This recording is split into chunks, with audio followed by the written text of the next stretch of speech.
5 bahan dapur penghilang bau kereta. Nombor 2, cuka putih. Cuka putih adalah naturalizer untuk bau yang kuat, bau strong. Kita just campurkan cuka dan air 1:1. Kemudian kita spray dalam kereta. Tapi jangan sampai terkena barang-barang elektronik pula ya. Kita biarkan tingkap tadi terbuka sebentar. Kemudian bau-bau, segala bau dalam kereta akan hilang macam kena sihir. Sim. Nombor 3, kulit limau ataupun nanas. Ini adalah wangian semula jadi. Kita just letak je kulit limau atau nanas tadi, biarkan dalam kereta semalaman. Besoknya segar.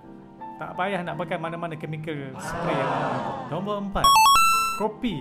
Kopi ni rupanya penyerap bau ajaib. Kita just letak je serbuk kopi tadi, letak dalam kain ataupun biar dalam bekas buka macam tu je.